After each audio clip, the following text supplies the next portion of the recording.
नमस्कार दोस्तों, स्वागत है आपका हमारे चैनल गुनाह या साजिश में। आज एक ऐसी कहानी सुनाने जा रही हूँ जिसमें एक लड़की एक लड़के से प्यार करती है। वैसे तो ये बहुत आम बात है, लेकिन जैसा कि मैंने आपको पहले भी बताया है कि हर लव स्टोरी की एंडिंग हैप्पी एंडिंग नहीं होती। इस कहानी में ऐसा ही होता है। लड़की बहुत ही मेहनती होती है, बहुत बड़े बड़े उसके सपने होते हैं। उसने बचपन से ही विदेश जाने का सपना देखा होता है। उसके बहुत अरमान होते हैं कि वो विदेश जाके वहाँ काम करे।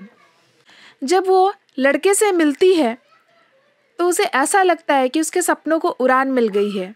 ये लड़का उसे विदेश लेकर जाएगा और उसे काम भी दिलवाएगा, और वो लड़की उस लड़के पे बहुत भरोसा करती है।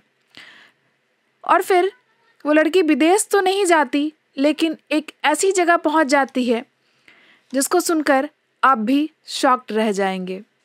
ये कहानी है आकांक्षा शर्मा की। इस कहानी को डिटेल में जानने से पहले अगर आपने हमारे चैनल गुनाह या साजिश को अब तक सब्सक्राइब नहीं किया है तो कृपया सब्सक्राइब कर ले और बेल आइकन भी दबा ले, ताकि जब भी मैं कोई नई वीडियो डालूं उसका अपडेट सबसे पहले आपको मिल जाए। तो चलिए 2016 से आकांक्षा शर्मा की पूरी कहानी हम जानते हैं। ये कहानी शुरू होती है एक दास परिवार से। इस परिवार में कुल 3 लोग रहते हैं। पिता का नाम था बीके दास, माता इंद्रानी दास और दोनों का इकलौता बेटा उदयन दास। इनका परिवार बहुत ही संपन्न था, बहुत ही रईस था। दूसरी तरफ एक और परिवार था जो कि पश्चिम बंगाल में रहने वाले देवेंद्र शर्मा का था। देवेंद्र शर्मा की एक बेटी थी जिसका नाम था आकांक्षा शर्मा। आकांक्षा शर्मा और उदयन दास की मुलाकात सोशल मीडिया के जरिए 2007 में होती है। दोनों ऑर्कुट पे मिलते हैं और दोनों में काफ़ी बातें होने लगती है। बातों बातों में दोनों एक दूसरे को पसंद करने लगते हैं और फिर इनकी पसंद आगे चल के प्यार में बदल जाती है। दोनों एक दूसरे से अपनी छोटी से छोटी बात शेयर किया करते थे। आकांक्षा को उदयन पे बहुत भरोसा होता है, इसलिए वो अपने सारी बातें उदयन से शेयर करती है। और एक दिन वो अपने सपने के बारे में भी उदयन को बताती है। वो बताती है कि उन्हें विदेश जाकर वहाँ पे नौकरी करनी है। जैसा कि मैंने आपको पहले ही बताया था कि उदयन शर्मा काफ़ी संपन्न परिवार से थे। वो एक रईस परिवार के इकलौते बेटे थे जिनका विदेश आना जाना आमतौर पे लगा ही रहता था। इसी के चलते उदयन ने आकांक्षा को बोला कि तुम परेशान मत हो, मैं तुम्हारी नौकरी विदेश में लगवा दूंगा। यह बात सुनकर आकांक्षा को बहुत खुशी मिलती है। उसे लगता है कि उसके सपनों का राजकुमार उसे मिल चुका है और अब उसके सारे सपने पूरे हो जाएंगे, क्योंकि उदयन दास के द्वारा ही आकांक्षा का सपना पूरा होने वाला था और वही उसके सपनों का राजकुमार था। तो वो काफ़ी खुश थी और ऐसे ही समय बीतता है। दोनों का रिलेशनशिप और गहरा होते जाता है। दोनों का विश्वास भी एक दूसरे पे काफ़ी गहरा हो जाता है। फिर आखिरकार वो दिन भी आ जाता है जब आकांक्षा को एक विदेशी कंपनी से मेल आता है। मेल में लिखा होता है कि उसका सिलेक्शन हो चुका है और वो जॉब ज्वाइन करने के लिए विदेश आ सकती है। लेकिन यह बात इतना सिंपल नहीं था जितना लग रहा था। वह विदेश डायरेक्ट नहीं जा सकती थी, इसीलिए उसे उदयन शर्मा के पास जाना था, क्योंकि वही सब कुछ करवा रहा था और उनके साथ ही वो विदेश जा सकती है। आकांक्षा ने अपने घर पे उदयन शर्मा के बारे में कुछ नहीं बताया था, तो वो घर वालों को बताती है कि उसकी विदेश में नौकरी लग चुकी है और अब वो विदेश जा रही है। उसके घर वाले पूरी तैयारी करते हैं और पूरी तैयारी करने के बाद जून 2016 को वो घर से निकलती हैं और घर पे आकांक्षा ये बोलकर निकलती है कि वो विदेश जा रही हैं। लेकिन आकांक्षा विदेश नहीं जाती, वो दिल्ली जाती है और दिल्ली में जाके उदयन शर्मा से मिलती है और वहाँ से दोनों फिर भोपाल जाते हैं। भोपाल पहुँचने के बाद आकांक्षा और उदयन दास अब एक साथ लिविंग में रहना शुरू कर देते हैं। हालांकि उदयन दास आकांक्षा को ये कहता रहता है, या ऐसा कहूँ कि उसे वो झांसा देता रहता है कि उसके वीज़ा में कुछ प्रॉब्लम हो गई है और जल्दी ही वो प्रॉब्लम ठीक हो जाएगा, तब तक वो दोनों साथ में कुछ दिन तक रह सकते हैं, तब तक उसकी नौकरी भी पक्की हो जाएगी और तब आकांक्षा विदेश जा पाएगी। अब जहाँ तक आपको पता है वो दोनों रिलेशनशिप में आ ही गए थे, तो दोनों एक साथ रहने लगते हैं। दोनों एक दूसरे से प्यार भी करते थे, तो दोनों को एक साथ रहने में कोई प्रॉब्लम भी नहीं होती है। सब कुछ बिल्कुल नॉर्मल चलता रहता है, समय बीतता रहता है, दोनों लिविंग में एक साथ भोपाल में रह रहे होते हैं। आकांक्षा भी अपने घर वालों से सिर्फ सोशल मीडिया के जरिए ही बात करती हैं, क्योंकि उन्होंने अपने घर वालों से ये बता के घर छोड़ा था कि वो विदेश जा रही हैं। उनके घर वालों को ये नहीं पता होता है कि वो भोपाल में है। ऐसे लिविंग में रहते रहते दोनों को 6 महीने लगभग बीत जाते हैं। आकांक्षा अब परेशान होने लगती हैं कि उन्हें विदेश जाना था और उनका सपना अभी भी अधूरा है और उदयन शर्मा अभी तक कुछ नहीं कर पाए हैं। इस चीज को लेके दोनों में अब अनबन शुरू हो जाता है। शुरू में तो दोनों के बीच छोटी छोटी लड़ाइयाँ होती है, बाद में ये लड़ाइयाँ, छोटी छोटी लड़ाइयाँ बड़ी लड़ाइयों में बदल जाते हैं। बहुत सारी बातों को लेके लड़ाइयाँ होती रहती हैं, जैसे कि 6 महीने होने को थे लेकिन आकांक्षा जिसके लिए आई थी यानी विदेश में नौकरी करने के लिए, उसका अभी तक कुछ नहीं हो पाया था। और भी कारण थे, जैसे उदयन दास को शक होने लगा था आकांक्षा पर अब कि आकांक्षा उन्हें इग्नोर कर रही है और किसी और से बातें करती हैं। तीसरा कारण यह था कि उदयन दास को यह भी शक होता था कि कहीं उनकी सारी सच्चाई जो उन्होंने आज तक आकांक्षा को झूठ बोला है, आकांक्षा को पता तो नहीं चल जाए कि वो आकांक्षा को झांसा दे रहे हैं और विदेश भेजने वाले नहीं हैं। आखिरकार कोई अपनी झूठ कब तक छुपा सकता है, और इस झूठ का परिणाम काफी भयानक होता है। 27 दिसंबर 2016 यह वह दिन था जब आकांक्षा अपने घर वालों को उसके घर लौटने का बता के रखती है और घर वाले उसके घर लौटने का इंतजार कर रहे होते हैं। लेकिन उन्हें इंतजार करते करते 28 दिसंबर हो जाता है, सुबह से शाम हो जाती है, पर आकांक्षा का कुछ पता नहीं चलता। 29 तारीख को सुबह हो जाती है लेकिन आकांक्षा अभी तक घर नहीं लौटती। अब घर वालों की चिंता बढ़ने लगती है। फिर 2-3 दिन और बीत जाते हैं, 4 दिन बीत जाते हैं, कुछ और दिन बीत जाते हैं, लेकिन आकांक्षा का कोई मैसेज भी नहीं आता। फिर कुछ दिनों बाद, लगभग 1 सप्ताह बाद, आकांक्षा का सोशल मीडिया के जरिए मैसेज आता है कि अचानक से कुछ काम आ गया है और उसे ऑफिस से छुट्टी नहीं मिल पाई है, ये इसलिए वो घर नहीं आ पाई।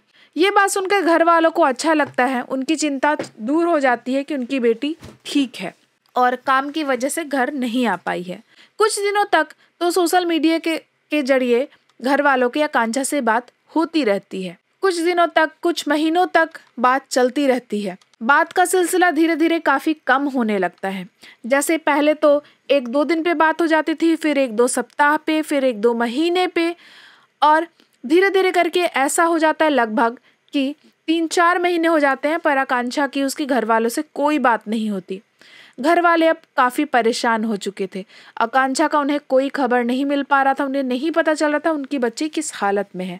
आखिरकार वो थक हार कर पुलिस वालों के पास जाते हैं और आकांक्षा की मिसिंग रिपोर्ट भी लिखवाते हैं।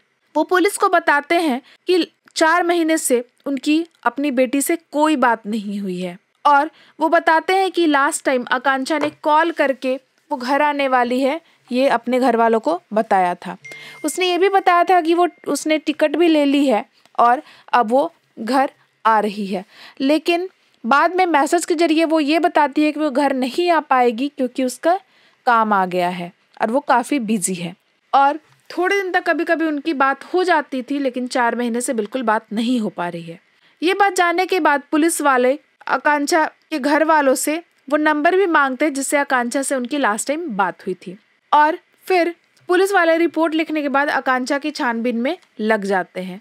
वो ये जानने की कोशिश करते हैं कि आखिरकार वो कहाँ है और घर वालों से उसका कांटेक्ट क्यों नहीं हो पा रहा है। अब जैसा कि घर वालों ने यह तो बताया था कि मेरी बेटी विदेश नौकरी करने गई हुई है, लेकिन अब एक कन्फ्यूजन यह हो रहा था कि अगर वो विदेश में है तो इंडियन नंबर से कैसे कॉल कर सकती है। और इसी कन्फ्यूजन को दूर करने के लिए पुलिस वालों ने पहले तो उस नंबर की डिटेल निकालनी शुरू की। नंबर की डिटेल निकालने के बाद उन्होंने नंबर का लोकेशन भी ट्रैक करना शुरू किया। लोकेशन ट्रैक करने के बाद पुलिस वालों को यह पता लगा कि यह नंबर अभी भी भोपाल में एक्टिव है। यह खबर सुनकर पुलिस वालों ने घर वालों को सूचना दी। घर वालों को इसके बारे में कोई आइडिया नहीं था। फिर पुलिस वालों ने भोपाल पुलिस को भी कांटेक्ट किया और उस लोकेशन पे जहाँ पे ये नंबर एक्टिव था जाकर पता करने को बोला। जब पुलिस उस लोकेशन पे पहुँचती है तो वहाँ उनकी मुलाकात उदयन दास से होती है, और छानबीन के बाद पता चलता है कि उदयन दास ही वह नंबर इस्तेमाल करता आ रहा था। बस नंबर ही नहीं इस्तेमाल कर रहा था। आपको यह जानकर बहुत हैरानी होगी कि अब तक उदयन दास ही आकांक्षा बनकर आकांक्षा के घर वालों से बात करता आ रहा था और इसीलिए उसने कभी भी आकांक्षा के घर वालों को ऑडियो कॉल पे बात नहीं कराई, बल्कि मैसेंजर के थ्रू, ऑर्कुट के थ्रू मैसेज घर वालों को करता रहा। जब पुलिस वालों ने को ये पता चला तो उन्होंने उदयन दास को कब्जे में लेते हुए उससे पूछताछ करनी शुरू कर दी। शुरुआती पूछताछ में उदयन दास ने तो कुछ नहीं बताया, पर जब पुलिस सख्ती से पूछताछ की तो उसने बताया कि मैंने 27 दिसंबर 2016 की सुबह ही आकांक्षा को जान से मार दिया था। पुलिस वाले यह बात सुनकर शॉक्ड रह जाते हैं। उनको इस बात का शक तो था, लेकिन अब यह कंफर्म हो गया था। इसके बाद पुलिस वाले ने उससे पूछा कि आखिरकार तुमने ऐसा क्यों किया, तुमने आकांक्षा की जान क्यों ली और अभी उसकी लाश कहाँ है। इसके बाद उसने बहुत ही आराम से जवाब दिया कि मैंने उसकी जान मारकर उसकी लाश अपने पास ही रखा हुआ है। वो बताता है कि उसकी लाश मेरे घर पर ही है, यानी मैंने उसे एक संदूक में बंद करके चबूतरा बनवा के उसकी कब्र अपने घर में ही बना दी है। यह सुन के पुलिस वाले भी भौचक्के रह जाते हैं। फिर पुलिस वालों के पूछने पे उदयन दास उनको अपने घर ले जाता है और अपने रूम में ले जाता है जहां उसने चबूतरा बनवाया था और चबूतरा दिखाता है। चबूतरा देखने के बाद सभी के होश उड़ जाते हैं। ऐसा किसी ने नहीं सोचा था कि कोई ऐसा भी कर सकता है। उसके बाद पुलिस वाले अपनी टीम बुलाते हैं और साथ ही साथ कुछ मजदूरों को भी बुलाते हैं ताकि चबूतरा को तोड़ा जाए और उसके अंदर से आकांक्षा की लाश बाहर निकाली जाए। चबूतरा काफी मजबूत बनाया गया था। उसको तोड़ने में लगभग 7 से 8 घंटे लग जाते हैं। जब चबूतरा को तोड़कर देखा जाता है तो उसके अंदर से एक संदूक निकलता है और संदूक के अंदर होती है आकांक्षा की लाश। पुलिस वाले तुरंत एक टीम बुलाते हैं और लाश को पोस्टमार्टम के लिए भेज दिया जाता है। संदूक बहुत ही पुराने जमाने का था, टिन या लोहे का था, जो अब के टाइम पे देखने को भी नहीं मिलता। अब पुलिस वाले को हत्या का तो पता चल गया था, हत्यारा भी मिल गया था, लेकिन हत्या के पीछे की मोटिव क्या थी। तो फिर पुलिस वाले उदयन दास से पूछते हैं कि आखिरकार तुमने आकांक्षा को क्यों मारा और इस घटना को क्यों अंजाम दिया। फिर वो जो सच बताता है वो बहुत ही भयानक था। जैसा कि मैंने आपको पहले ही बता दिया था कि जब दोनों साथ में रह रहे थे तो उनके बीच काफ़ी लड़ाइयाँ होने लगी थी, जो आगे चलकर काफ़ी बड़ी हो गई थी। और इन लड़ाइयों का सबसे बड़ा कारण था शक जिसका कोई इलाज नहीं है। वही शक उदयन दास को आकांक्षा के ऊपर भी हो गया था। उदयन दास को ऐसा लगने लगा था कि आकांक्षा उसे इग्नोर कर रही है और किसी और से बात कर रही है। और इन्हीं लड़ाइयों से तंग आकर भोपाल से हावड़ा जाने के लिए जब 27 दिसंबर की टिकट आकांक्षा बनवाती है और अपने घर वालों को बताती है कि वो घर आ रही है, और हड़बड़ाहट में बिना सोचे समझे अपने घर वालों को अपने नंबर से ही फोन कर देती है। लेकिन उसके घर जाने से पहले दोनों में काफी अनबन हो गई थी और इसी कारण उदयन दास पूरी रात सो नहीं पाता है और सोचकर प्लानिंग करने लगता है कि अब आकांक्षा का ठिकाना कैसे लगाया जाए। और 27 दिसंबर को जब सुबह होने ही वाली थी, आकांक्षा सो ही रही थी कि उदयन दास उसके पास जाता है और तकिए से उसका मुंह दबाकर उसका गला घोटकर उसकी जान ले लेता है। और घर में ही मौजूद एक छोटे से संदूक में किसी भी तरह आकांक्षा की लाश तोड़ मरोड़ कर डालकर संदूक को बंद कर देता है और सुबह होने का इंतजार करने लगता है। सुबह होते ही सबसे पहले वो बाजार जाता है और बाजार जाकर चबूतरा बनाने के लिए सीमेंट, गिट्टी और बालू लेकर आता है, जिससे वो मिक्सचर तैयार करता है।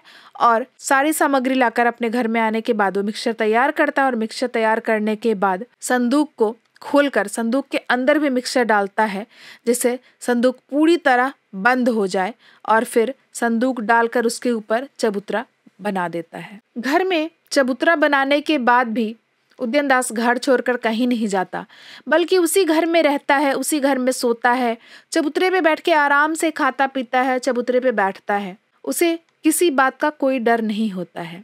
ये कहानी यहीं खत्म नहीं होती। इस कहानी का एक और भी पहलू है जिसको सुनकर आप और भी ज्यादा हैरान हो जाएंगे। आकांक्षा एक इकलौती लड़की नहीं थी जो उदयन दास का शिकार हुई थी, बल्कि इससे पहले और 11 लड़कियां थी जिसके प्रेम जाल में फंस चुकी थी। उनमें से 2 लड़कियां अभी भी लापता है, जिनको लाख खोजने के बाद भी कुछ पता नहीं चला। ये भी नहीं पता कि वो जिंदा है या नहीं। पुलिस वालों ने उसके बारे में पता लगाना बहुत जरूरी समझा, इसलिए पुलिस वालों ने पहले तो उदयन दास से पूरी जांच पड़ताल की, पर जब कुछ पता नहीं चला तो पुलिस वालों ने उदयन दास के माता पिता को कांटेक्ट करना जरूरी समझा, क्योंकि उनसे भी पूछताछ करके बात की जानकारी लेनी थी। लेकिन यहाँ पे एक और खुलासा होता है। उदयन दास बताता है कि उसके पिता की मौत तो कुछ साल पहले ही एक बीमारी की वजह से हो गई थी और उसकी माँ विदेश में रह रही हैं। और जैसा कि मैंने आपको पहले बताया था, यह किसी भी सही तरीके का जवाब नहीं था। पुलिस को भी हैरानी होती है जानकर, और पुलिस वाले फिर बहुत ही सख्ती के साथ उससे पूछताछ शुरू करते हैं।